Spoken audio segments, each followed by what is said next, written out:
Hello student, I am Anuradha Agrawal from Nirmal Sharde classes. Student, आज मैं कक्षा 5 गणित मॉडल टेस्ट पेपर जो रहे नमूना प्रश्न पत्र नंबर 3 करवाने जा रही हूँ। इससे पहले मैंने प्रश्न पत्र नंबर 2 है वो अपलोड कर दिया है। तो यहाँ देखिए क्या है हमारा क्वेश्चन। सबसे पहला क्वेश्चन देखते हैं बिना किसी समय गवाए हुए।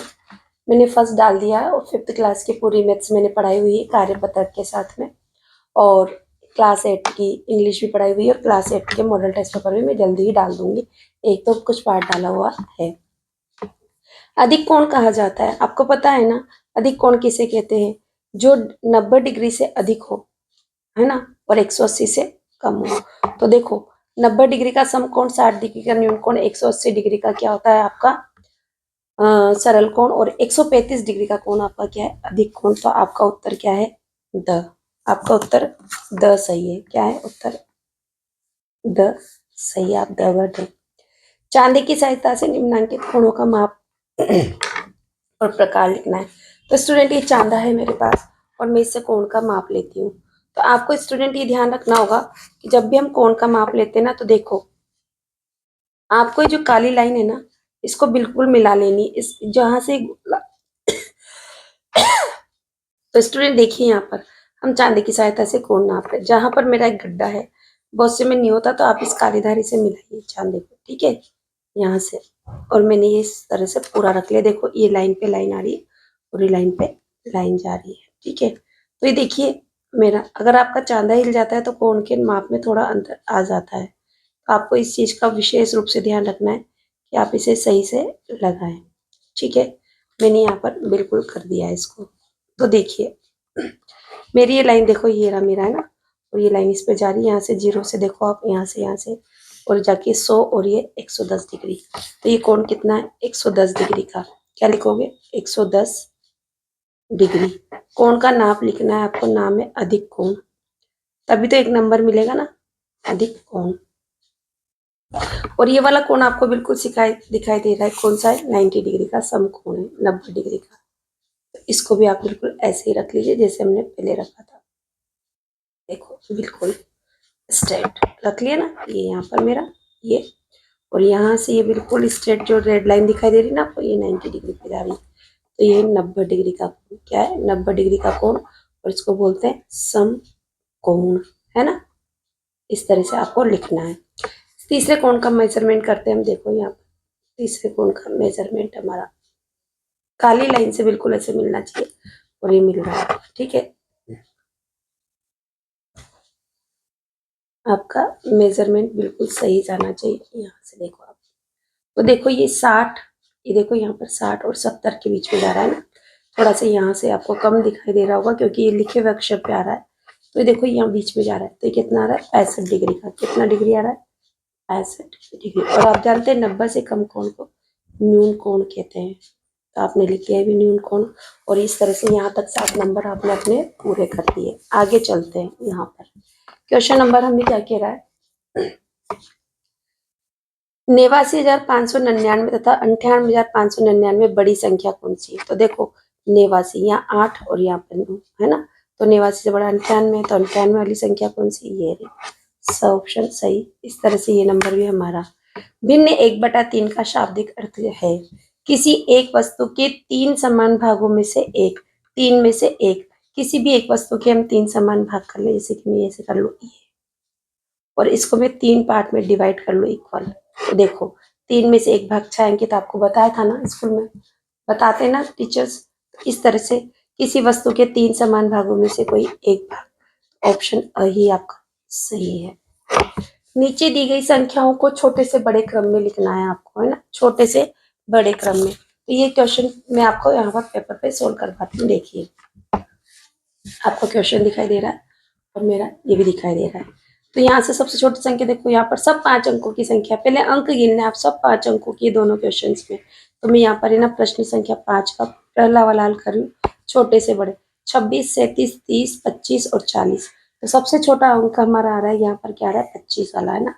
तो 25,975 कोमा लगा दे। 25 क्या दे? 26,886। फिर 26,886 के बाद में हमारा आ रहा है 30, है ना, 30,840। फिर इसके बाद में हमारा आ रहा है 37,725।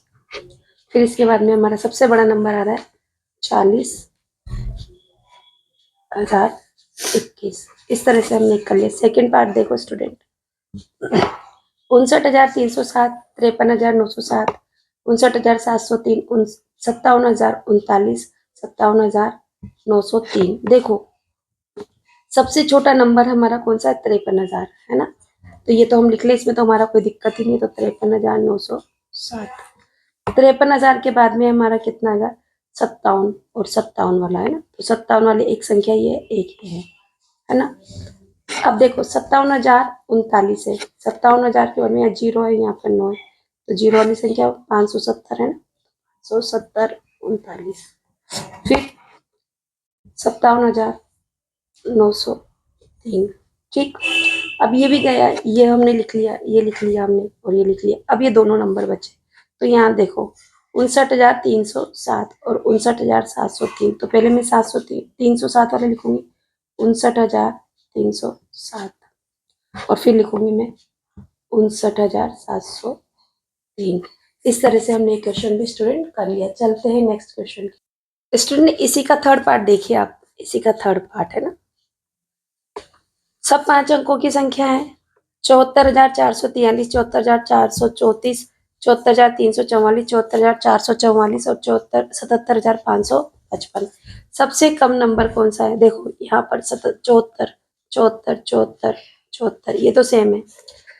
74,400, 74,400, 74,300, तो 300 वाला नंबर सबसे फर्स्ट नंबर पे, तो मैं लिखूंगी 74,344। जो नंबर लिख ले उसको काटते जाओ स्टूडेंट, ताकि आपको पता रहे कि लिख लिया। अब 74,443 और 74,444, तो 43, ये पीछे वाला 43 छोटा है, 44 बड़ा है। अब 74,443 कोमा, फिर लिखेंगे, ये तो 77 है, इसको तो हटा दो, है ना। ये 74 वाला ये हो गया हमारा, और ये हो गया, ये हो गया हमारा। तो स्टूडेंट यहाँ देखिए, ये वाला कंपेयर करना था हमें, ये और ये। तो यहाँ पर कितना है 34, और यहाँ पर कितना है 43, और यहाँ 34। तो ये वाला नंबर ये नहीं जाएगा, 77 है इसलिए। तो यहाँ पर हमने गलत लिख दिया है, यहाँ पर लिखते हैं 34, है ना। और यहाँ पर 74,443, और इसके बाद में कौन सा 77,444, 77,555। तो 77,444 पहले लिखेंगे, फिर लिखेंगे अपन 77,555। इस तरह से हमने आरोही अवरोही क्रम का ये भी कर लिया है। चलते हैं नेक्स्ट क्वेश्चन की ओर। स्टूडेंट देखिए यहाँ पर क्वेश्चन आ गया, सरस्वती को एक कमीज बनाने के लिए 1.25 मीटर कपड़ा चाहिए, तो ऐसे ही 2 कमीज बनाने के लिए कुल कितने मीटर कपड़ा चाहिए। तो इस तरह से देखो, एक क्वेश्चन नंबर 6 का हल फर्स्ट का है, एक कमीज बनाने के लिए कपड़ा चाहिए, एक कमीज बनाने के लिए कपड़ा चाहिए, कितना चाहिए, 1.25 मीटर, 1 से 1/4। अगर मैं 1 से 1/4 को ऐसे लिख दूं या इसकी सही भिन्न बना लो तो मेरे हिसाब से ज्यादा सही रहेगा। तो मैं इसको बना लेती हूँ 4 एकम 4 और 1 5/4 के बराबर हो गया है। ठीक है, तो 2 कमीज बनाने के लिए, 2 कमीज के लिए कपड़े की आवश्यकता होगी, कपड़े की आवश्यकता होगी बराबर। तो मैं 5/4 को क्या कर दूं, 2 से गुणा कर दूं, है ना। तो देखो 2 से मैं इसको काट दूं 2 बार, अब मेरे पास आ गया 5/2। 5/2 को अगर मैं 5 में भाग दूं, है ना, 2 नीचे लिख लेती हूँ, 5 में भाग दूं 2 का, तो 2 एकम 2, 2 दूनी 4, 2 दूनी 4, या 4 बचा क्या 1, तो 2 से ही 1/2, 1 मीटर जो शेष बचाओ कितना, उत्तर किस में आएगा आपका, मीटर में। 2.5 मीटर कपड़े की आवश्यकता होगी। अगर आप चाहें तो इसे भी कर सकते हैं, 1.25 + 1.25, ऐसे 1 और 1 कितना हो गया, 1 + 1 को ऐसे निकाल ले, फिर प्लस कर दे 1/4 + 1/4, 1/4 और 1/4 को जोड़ते तो आधा होता है, 1 और 1 को जोड़ेंगे तो 2, तो 2 + 1 से 1/2 यानी कि 2.5 मीटर कपड़े की आवश्यकता होगी। आपको जैसे सवाल सही लगे वैसे आप करें, चाहे इस तरह से करें चाहे इस तरह से करें। नेक्स्ट क्वेश्चन की ओर मूव करते हैं। स्टूडेंट देखिए यहाँ पर सेकंड पार्ट है, प्रश्न संख्या 6 का सेकंड पार्ट हल कर रहे हैं। 17 किग्रा गेहूं को 4 परिवारों में बराबर बराबर बांटा गया है, बताओ प्रत्येक परिवार को कितना गेहूं मिलेगा। तो 4 परिवारों को गेहूं मिलता है, आप सवाल कैसे जमाएंगे। 4 परिवारों को गेहूं मिलता है, है ना, बराबर बराबर मिलता है बराबर 17 किग्रा, है ना, ऐसे लिखना है आपको। ठीक है, 17 किग्रा मिल गया तो एक परिवार को गेहूं मिलेगा।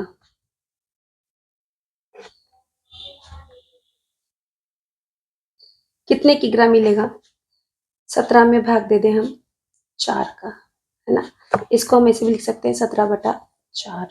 अब 17 में 4 का भाग देते, देखो यहाँ पर इधर साइड में दे लेते हैं हम, है ना, 17 में 4 का भाग, 4 चौक 16, बचा 1।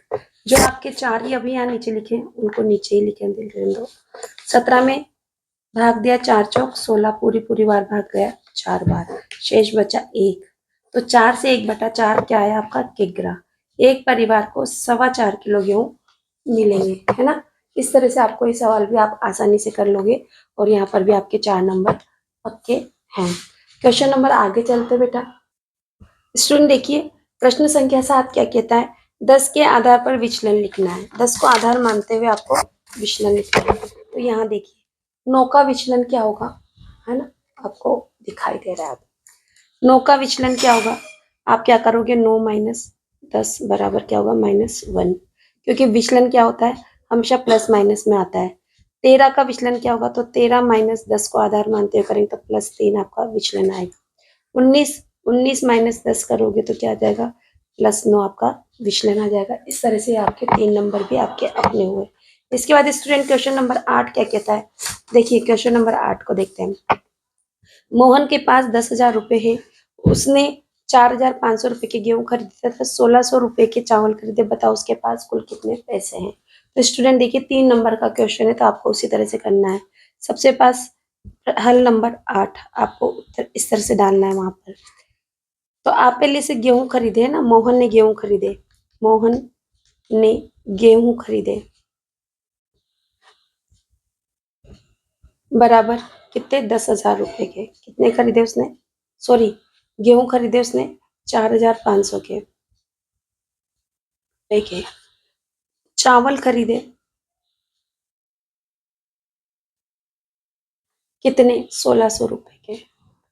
तो कुल खर्च कितना हुआ, कुल के लिए जोड़ लो, कुल खर्च कितना हुआ, 0 0, 5 और 6 11 का 1 हाथ से लगा 1, 4 और 1 5 और 1 6, 6,100 रुपए उसने खर्च कर दिए। मोहन के पास कुल कितने रुपए थे, मोहन के पास कुल रुपये हैं कितने हैं, 10,000। तो देखो 10,000 रुपए उसने के पास थे, कुल खर्च कितना है, इसका खर्च किए ना, खर्च किए कितने करे, 6,100 रुपए, यहाँ रुपए लिखते हैं रुपए। तो शेष बचे, ये तो पूछा कितने रुपए शेष बचे, तो मोहन के पास शेष रुपए बचे, माइनस कर दो, 0 में से 0 0, यहाँ पर 0 में से 1 नहीं जाएगा, दाएं उधार ले देंगे यहाँ से, यहाँ पर 10 और यहाँ पर भी 10, इसके पास इसने इसको दे दिए 9 रह गए, इसके पास 0 हो गया। ठीक है, अब घटाओ, 10 में से 1 गया तो 9, 9 में से 6 गए तो 3, और यहाँ पर तो 0 है, इसे 0 का क्रॉस कर देते हैं, तो उसके पास बचे 3,900 रुपये। मोहन के पास शेष राशि बची, आपको यहाँ पूरा लिखना, मोहन के पास शेष 3,900 रुपये बचे। चलते हैं नेक्स्ट क्वेश्चन की ओर। क्वेश्चन नंबर 9 क्या कहता है बेटा, ओंकार के पास 400 रुपये, यदि 1 मीटर कपड़े का मूल्य 30 रुपये है तो बताइए वह कितने मीटर कपड़ा खरीद सकता है और कितने रुपए शेष बचेंगे। देखो 6 नंबर का सवाल है, 2 चीजें पूछी है इसने, कैसे करें। तो देखो 30 रुपए में आता है 1 मीटर कपड़ा। आप कैसे लिखोगे? 30 रुपए, नो, हल नंबर 9। 30 रुपए में कपड़ा आता है ना, कपड़ा आता है बराबर 1 मीटर। ठीक है, तो 1 रुपए में कपड़ा आएगा बराबर 1/30, ऐसे कर सकते हैं। तो 400 रुपए में कपड़ा आएगा, कितने मीटर आएगा, किसमें, मीटर में। तो मैं क्या लिखूंगी, 1/30 गुणा 400, यानी कि क्या हुआ कि मैं 400 में 30 का भाग लगा दूं, किसका, 30 का भाग लगा दूं, तो मेरा उत्तर आ जाएगा।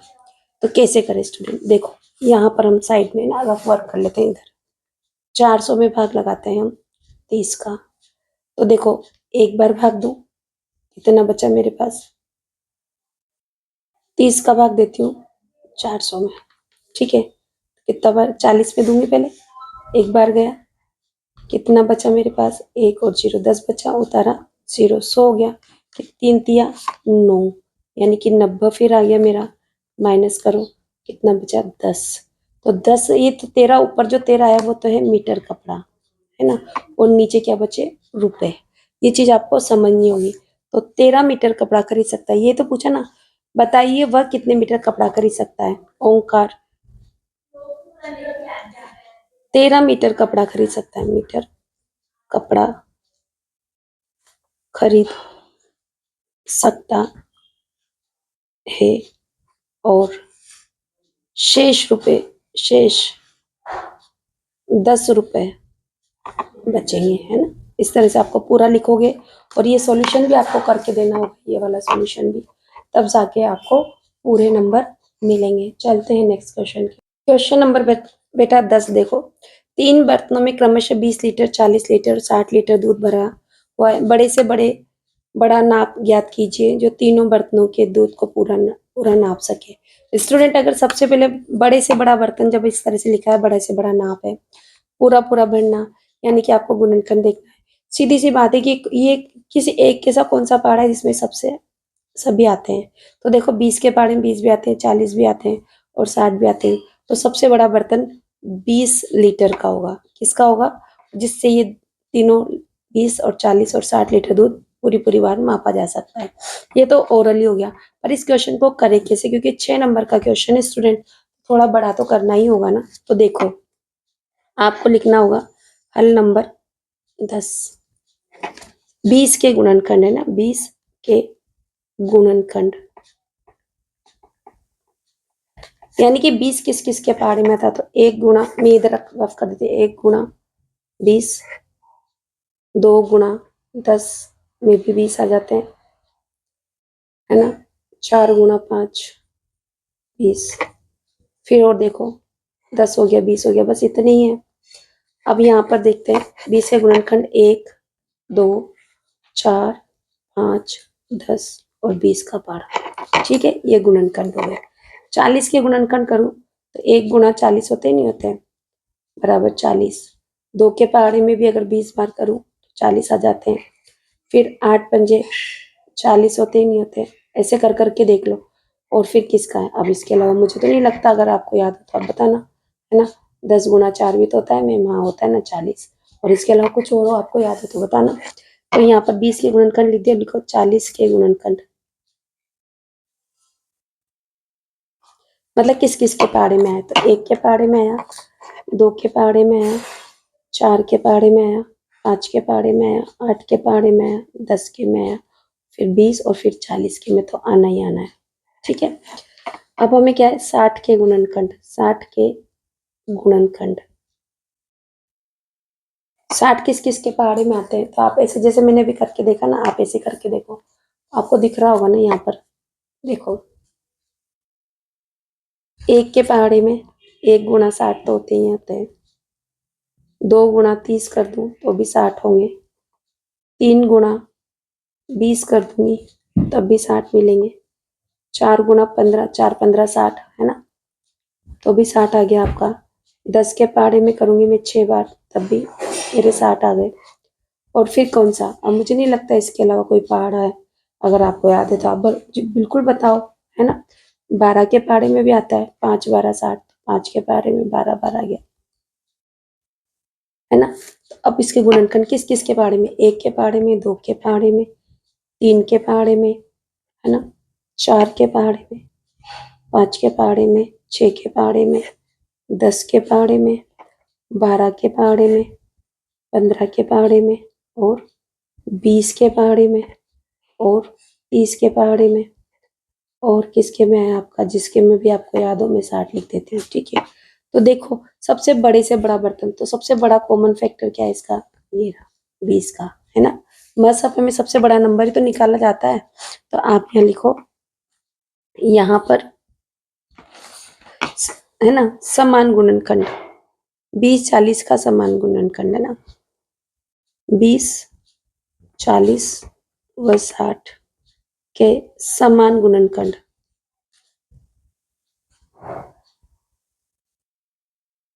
क्या क्या है, 1 2 4 5 10 और 20 है। तो यहाँ सबसे बड़ा मसहफ में ना, तो यहाँ पर सबसे बड़ा समान गुणनखंड क्या है, 20 40 व 60 का सबसे बड़ा व समान गुणनखंड, है ना, समान गुणनखंड बराबर 20 है। तो यहाँ पर उत्तर लिखना है स्टूडेंट आपको तरीके से, अतः क्योंकि 6 नंबर का है ना, बड़े से बड़ा, बड़े से बड़ा नाप 20 लीटर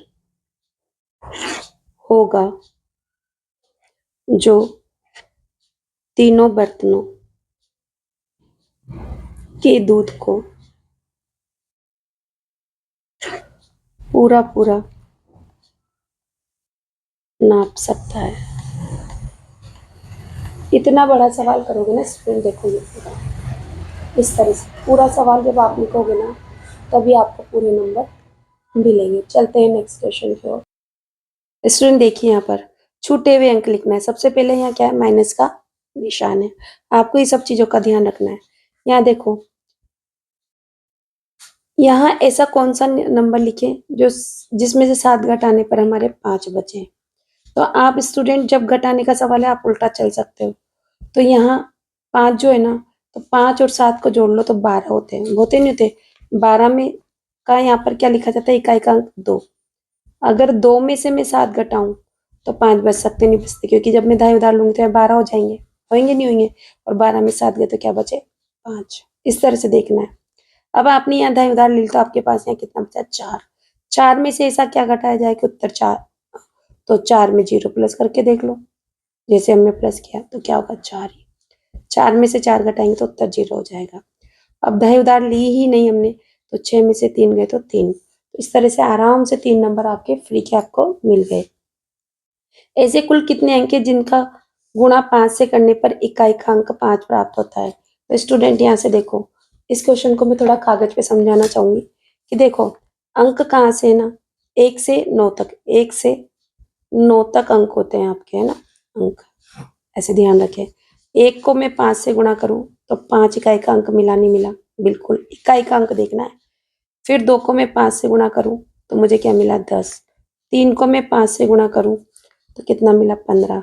4 को 5 से गुणा करूं तो कितना मिला, 20। 5 को 5 से गुणा किया तो मुझे क्या मिलता है, 25। इकाई का अंक देखना है आपको। 6 को 5 से गुणा करूं तो मुझे मिलता है 30। 7 को गुणा करती हूँ 5 से तो मुझे मिलता है 35। 8 को गुणा करती हूँ 5 से तो मुझे मिलता है 40। और 9 को 5 से गुणा करती हूँ तो मुझे मिलता है 45। तो देखो 1 2 3 4 5 अंक है हमारे पास। ऐसे कितने अंक है, 5। तो आपको उत्तर क्या लिखना है, कुल 5 अंक है। आप चाहें तो इधर यहाँ पर सॉल्यूशन कर सकते हैं, डायरेक्ट आंसर भी लिख सकते हैं। तो आप लिख सकते हैं कुल 5 अंक हैं जिनका 5 से गुणा करने पर इकाई का अंक 5 प्राप्त होता है। जिनका गुणा 5 से करने पर इकाई का अंक 5 प्राप्त होता है। वो अंक कौन कौन से हैं? 1 है, 3 है, 5 है, 7 है और 9 है। ठीक है, और 5 अंक भी हमने लिख दिया। इस तरह से हमने हमारा आंसर कंप्लीट कर लिया। चलते हैं नेक्स्ट क्वेश्चन की ओर। स्टूडेंट देखिए नेक्स्ट क्वेश्चन क्या कहता है हमारा। यदि टमाटर का भाव 25 रुपए प्रति किग्रा है तो 10 किग्रा टमाटर का भाव क्या होगा? 25 को 10 से गुणा कर लेना है, सीधी सी बात है। तो कितना होगा? 250 रुपए। उत्तर आपका होगा। वस्तु का मूल्य निकालने के लिए मात्रा का दर से क्या किया जाता है? वस्तु का मूल्य निकालने के लिए मात्रा का दर से गुणा किया जाता है। तो आपका स ऑप्शन सही है। आगे क्वेश्चन आ रहा है स्टूडेंट, सवा घंटे में कितने मिनट होते हैं स्टूडेंट? तो देखो सवा घंटे, 1 घंटे में कितने मिनट होते हैं? 1 घंटा बराबर 60 मिनट। और 1/4 जुड़ रहा है ना, इसको 60 में 4 का भाग दे दो तो कितना हो गया? 15। तो 60 + 15 कितने हो गए? 75 मिनट। ठीक। 2.5 का मतलब है 2 घंटे में 60 यानी कि 120 मिनट हो गए। और आधा घंटा मतलब 30 मिनट प्लस कर दो, कितना हो गया? 150 मिनट। ठीक है, आप इस तरह से आराम से इस क्वेश्चन को भी हल कर सकते हैं। अब यहाँ देखो 5 सही 3/4। तो 5 सही 3/4 करने में थोड़ा बच्चों को दिक्कत आती है, तो मैं इसको अलग तरीके से बताती हूँ। इसको जो ये मिश्र भिन्न है इसको अनुचित भिन्न बनाओ। 4 पंजे 20 और 23/4 गुणा कर लो आप 60 से, जैसे करते 4 का भाग 60 में दिए कितनी बार? 15 बार। अब 23 को 15 से गुणा करो। ठीक है, 3 पंद्रह 45 के 5 यहाँ से लगे 4, 1 15 15 2 15 30 और 4 34, 345 मिनट आपका उत्तर हो गया। कितना हो गया? 345 मिनट आपका उत्तर कंप्लीट। चलते हैं नेक्स्ट क्वेश्चन की ओर। स्टूडेंट देखिए क्वेश्चन नंबर 15। शीला के पास 5 किग्रा 470 ग्राम भार का एक पैकेट है। 3 किग्रा 690 ग्राम भार का एक डिब्बा है। पैकेट का भार डिब्बे के भार से कितना अधिक है? तो शीला के पास जो पैकेट है, एक पैकेट है 5 किग्रा का और 3 किग्रा का भार का एक डिब्बा है। पैकेट है तो आप पैकेट बना सकते हो ना, ऐसे पैकेट है। ठीक है, और एक डिब्बा बना सकते हो ऐसे।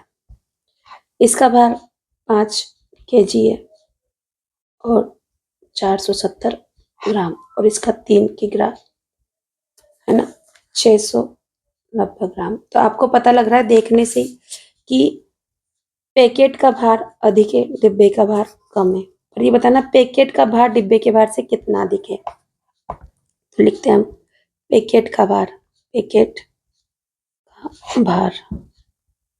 बराबर। देखो ऐसे सवालों में ऊपर तो लिख लो आप किग्रा और इधर साइड में लिख लो ग्राम। इससे इजी रहता है ना, ताकि इसे नॉर्मल जो सवाल करते हैं वैसा ही हो जाता है। फिर डिब्बे का भार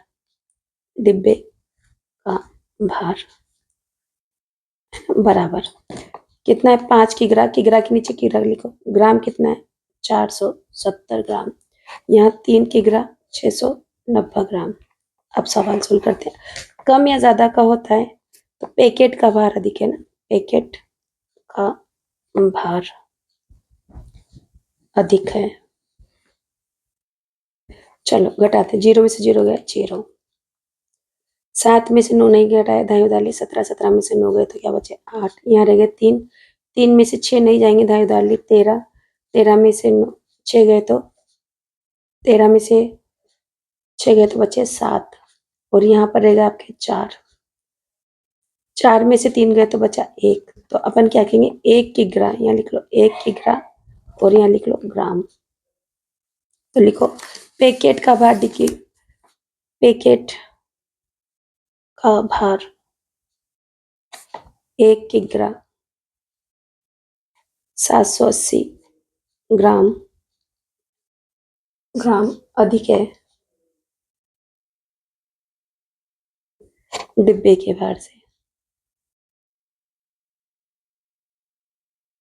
और इस तरह से हमने सवाल कंप्लीट कर लिया। चलते हैं हम नेक्स्ट क्वेश्चन की और देखिए हम लोग 16 क्वेश्चन पे पहुंच चुके हैं। इसका पहला पार्ट है, 3 नंबर के इस क्वेश्चन है। 20 सेंटीमीटर को मीटर में बनाना है। तो आप जानते हो ना 1 मीटर बराबर क्या होता है, 100 सेंटीमीटर होते हैं, यानी कि सेमी होता है। तो 120 सेंटीमीटर में अगर हम 100 का भाग दे दें तो कितना हो जाएगा, काट दे 1 जीरो से 0। अब 12/10 यानी कि मैंने काटा इसको 2 के पारे से 6 बार 5 बार। जब मैं भाग दूंगी तो 2, 1 पंजे 5, एक बार गया, 6 में से 5 गया तो क्या बचा 1, 1 से ही 1/5 मीटर। आपको उत्तर लिखना पड़ेगा 1 से ही 1/5 मीटर, है ना। चलते हैं, अगर समझ में नहीं आया तो रिकैप कीजिए, फिर से देखिए, या फिर मेरे चैनल पे जाके ये चैप्टर पूरा देखिए, वहाँ किस तरह से चेंज करवाया मैंने, आपको पता लगे। स्टूडेंट देखिए, 2250 मीटर को किलोमीटर में बनता है। 1 किलोमीटर बराबर मीटर बराबर क्या होता है, 1000 मीटर, है ना। मुझे ध्यान नहीं रहता, हिंदी इंग्लिश लिख देती हूँ। तो 2250 मीटर को किलोमीटर में बनाने के लिए भाग देना पड़ेगा, है ना। छोटी यूनिट से बड़ी की तरफ जाते हैं तो भाग लगाते हैं। तो 1000 का भाग लगा दीजिए, 1 जीरो से 1 जीरो कट गया। 25 के पहाड़े से सीधा काटना सिखा रखा है मैंने आपको 9 बार, 25 के पहाड़े से 4 बार।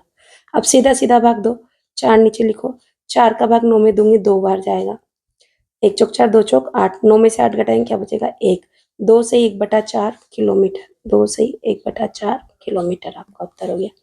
50 मिलीमीटर को सेंटीमीटर, 50 मिलीमीटर तो आपको पता होना चाहिए, एक सेमी में 10 मिलीमीटर होते हैं, मीटर होते हैं।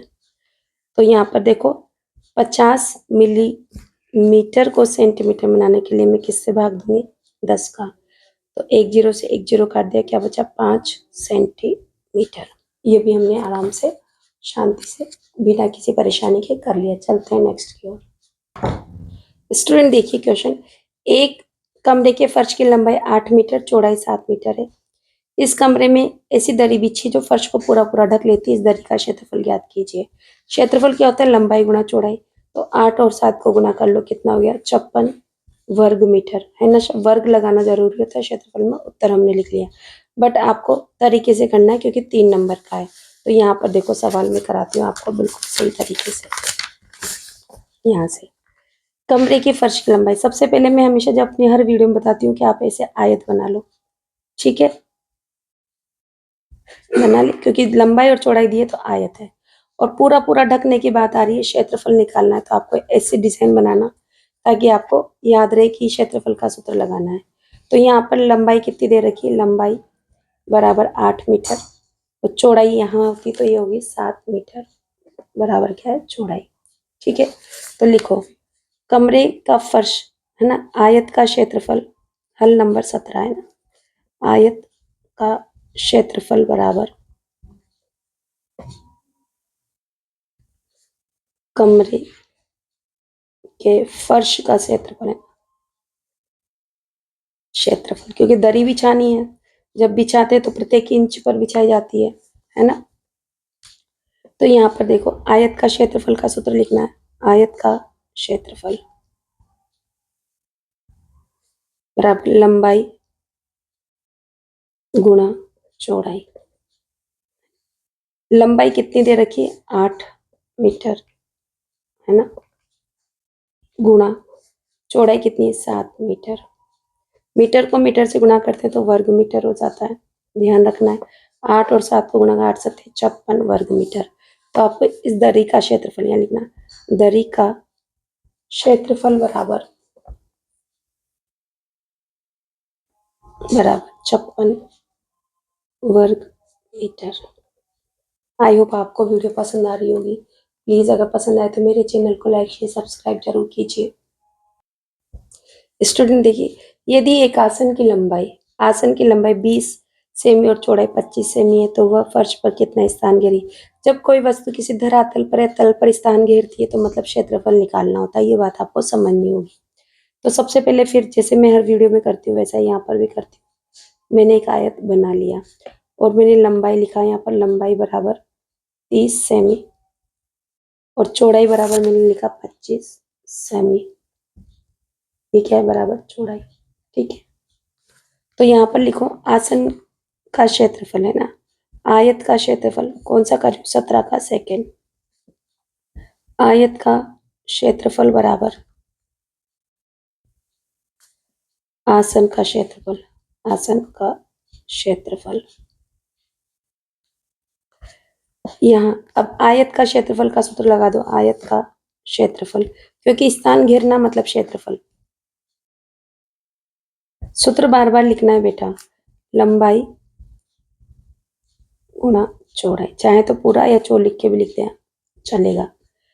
लंबाई कितनी है 30 सेमी, चौड़ाई कितनी है 25 सेमी। मैंने यहाँ सेमी नहीं लिखा, सेमी को सेमी से गुणा करते हैं तो वर्ग सेमी होता है कि नहीं होता, सेमी। कितना, सबसे पहले मैं 0 लिख लेती हूँ, 3 का पहाड़ा 25 का पहाड़ा 3 बार बोलते, 3 25 75 होते हैं, तो 75 वर्ग सेमी क्या आया आपका। तो वह फर्श पर कितना स्थान घेरे, कौन, आसन, आसन फर्श पर 750 वर्ग सेमी का स्थान घेरेगा। इस तरह से जब आप पूरा करोगे तभी आपको पूरे नंबर मिलेंगे। चलते हैं नेक्स्ट क्वेश्चन। स्टूडेंट देखिए क्वेश्चन, क्या तुम बता सकते हो नीचे बने मापों में कितने लीटर तेल मिलेगा। देखो यहाँ 500 और यहाँ 600 मिलीलीटर लिखा है, तो 500 और 600 को 100 को जोड़ेंगे तो कितना हो जाएगा, 500 प्लस 100 जोड़ते से 600 मिली लीटर तेल है, तो यहाँ लिख लो 600 मिली लीटर तेल मिलेगा। यहाँ 1 लीटर है और 500 मिली और 100 मिली, तो 500 और 100 कितना हो गया 600, तो यहाँ उत्तर लिखोगे 1 लीटर और 600 मिलीलीटर तेल मिलेगा, है ना। ये आपको लिखना है, इसे मिली लिख के बिंदी लगा सकते हैं, जरूरी नहीं कि आपने लीटर लिखे ही सही। ठीक है, नेक्स्ट क्वेश्चन देखते हैं। एक केरोसिन की एक छोटी कैन में 3 लीटर केरोसिन आता है, ऐसे 8 कैनों में कितने लीटर केरोसिन की मात्रा आएगी। इस तरह का क्वेश्चन स्टूडेंट देखिए, यहाँ पर मैं यहाँ पर कराती हूँ। कितना, 8 कैनों में, तो एक कैन में तेल आता है, एक कौन सा 18 का सेकंड कर रहे हैं हल। एक छोटी कैन में तेल आता है बराबर 3 लीटर, तो 8 कैनों में तेल आएगा, 8 कैनों में तेल आएगा कितना, 3 गुणा 8 बराबर 24 लीटर तेल। अब यहाँ पर आपको उत्तर जमा के लिखना है, अर्थात 8 कैनों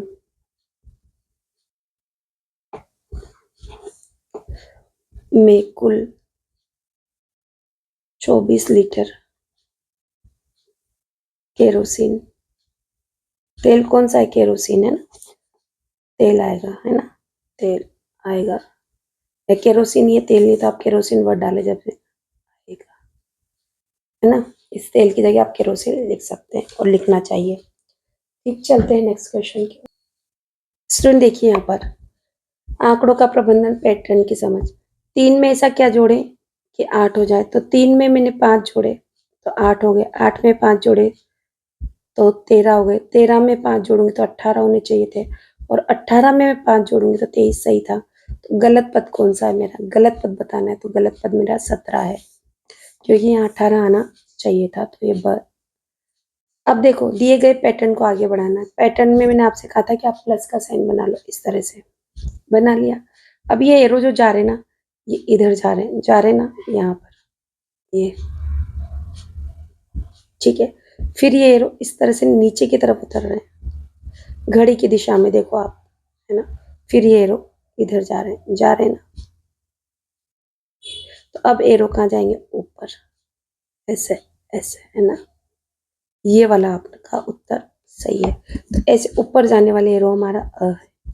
ठीक है, तो उत्तर आपने अ कर लिया बहुत आराम से, बिना किसी दिक्कत के। अब हमें जोधपुर शहर में किसी दिन यातायात नियमों की अवहेलना के आधार पर चालानों की संख्या निम्न तालिका में दी गई। नियम की अवहेलना की गई और चालान, लाल बत्ती पर न रुकने पर 8 चालान बने, हेलमेट नहीं पहनने पर 12 चालान बने, गलत दिशा में आने से 6 चालान बने, सीट बेल्ट नहीं पहनने पर 4 चालान कटे। अब इन आंकड़ों को ग्रिड पेपर पर स्तंभ चार्ट द्वारा दर्शाना। तो हम ग्रिड पेपर का यूज करके इनको बनाने का प्रयास करते हैं। देखिए स्टूडेंट, हमारा ग्राफ पेपर आ चुका है। ग्राफ पेपर पर ग्राफ बनाते हैं। सबसे पीछे जो नीचे है यहाँ लिखेंगे लाल बत्ती पर रुकना, लाल बत्ती पर न रुकना, ठीक। फिर थोड़ा दूर लिखेंगे हम हेलमेट नहीं पहनना, हेलमेट नहीं पहनना। थोड़ा दूर लिखेंगे गलत दिशा में, है ना, गलत दिशा में आना।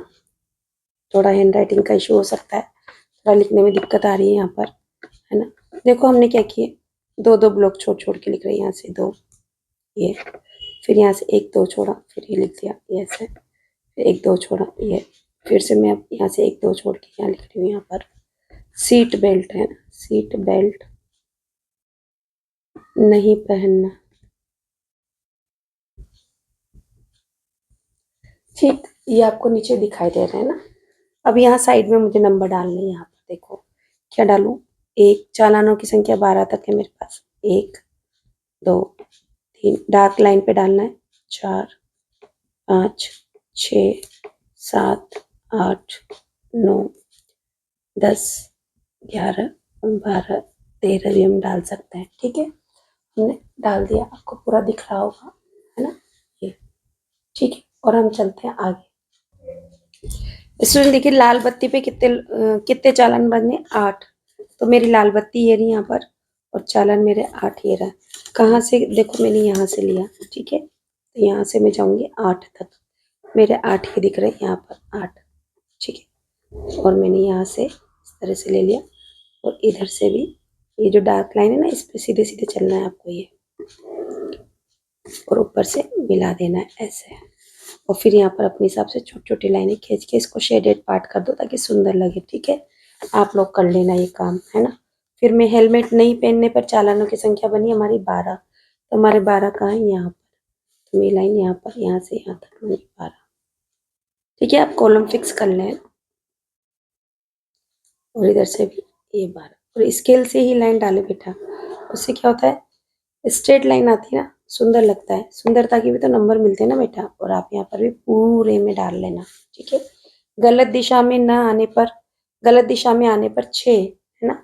6 हमारे कहाँ है, 7 6 ये रहे यहाँ पर 6 हमारे, देखिए लाइन से मिला लिया मैंने, और आप इसे आप भी मिला लें, ठीक। आप कहेंगे मैम आप धीरे धीरे बोल रहे हो ना, तो बेटा ज़्यादा जोर से भी बोलने से क्या फ़ायदा, जोर से बोलेंगे तब भी हमें वही मिलेगा जितना कि हमें मिलना है, ठीक है। तो हमारे 6 तक मिलाएंगे। मेरा थोड़ा सा हो गया, आप लोग पेंसिल से बनाना, मेरा वीडियो पे नहीं दिखेगा कि ये रॉन्ग हो गया, तो इसको आप गलत है, आपको 6 तक ही मिलाना है, ठीक है, ठीक है। ये बना दिया मैंने। सीट बेल्ट नहीं पहनने पर चालानों की संख्या 4 आई, तो आप 4 तक मिलाएंगे। तो मेरा 4 देखो यहाँ तक आ रहा है 4, ठीक है। आप इसके लिए इतना ही रखें जितना कि जरूरी है। अगर ज़्यादा रखोगे तो जैसे मैंने अभी आगे तक लाइन खींच दी थी ना, आपके पेपर में गलत हो जाएगा, ठीक। और आप यहाँ पर भी शेडेड पार्ट कर दें, और इस तरह से आपका ग्राफ पेपर बनकर रेडी हो चुका है। आप ये देखिए पूरा पूरा ग्राफ मैं आपको दिखा देती हूँ, देखो। और आपका क्वेश्चन भी आप देखिए, क्वेश्चन ये रहा, ठीक। तो इस तरह से हमने ये भी कर लिया। अब लास्ट क्वेश्चन बचा स्टूडेंट ये वाला, देखिए क्या कहता है। शहर में वाहनों की संख्या में तीव्र गति से वृद्धि हो रही है।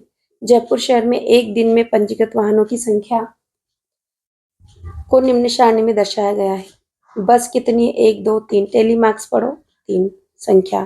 कार कितनी है, 5 5 10 और 2 12। टेली चिन्ह पढ़ना आता है ना आपको। Auto rickshaw 5 6 7 8। अब क्या कहा, तालिका देकर वाहनों की संख्या भर, ये तो भर दिया। आपको दोबारा से तालिका बना लेना। यहाँ पर मैं इसमें बना देती हूँ वाहन टेली चिन्ह, है ना, क्योंकि 3 नंबर देगा तो वो पूरे आपको करना है ना। चिन्ह अलग से उन्होंने कहा है कि आप यहाँ लिखे हैं और यहाँ पर संख्या, ठीक है। तो यहाँ पर आपको बस लिखना है, टेली चिन्ह 1 2 3 बनाने, संख्या 3 भरनी है। बस के बाद क्या था, कार, कार कितना है, 1 2 3 4 5, 1 2 3 4 5, 1 2, तो यहाँ पर 12 संख्या। और यहाँ पर ऑटो रिक्शा लिखना है, ऑटो रिक्शा कितना, 1 2 3 4 5, 1 2 3, कितने हो गए, 8। और आपको सेम जैसा वहाँ ऊपर चित्र बन रहा है वैसा का वैसा यहाँ बनाना है, ठीक है। आपको दिख रहा है ना, यहाँ पर मैं बना देती हूँ आपका पूरा, और आपको भी इस तरह से वहाँ पर कंप्लीट बनाना है, ठीक है ना बेटा। और इस तरह से हमने ये मॉडल टेस्ट पेपर नंबर 3 भी कंप्लीट कर लिया। आई होप आपको समझ में आया होगा। प्लीज़ यदि समझ में आए तो मेरे चैनल को लाइक शेयर सब्सक्राइब जरूर कीजिए। बेटा बहुत मेहनत लगती है तब जाके कोई एक वीडियो बन पाती है।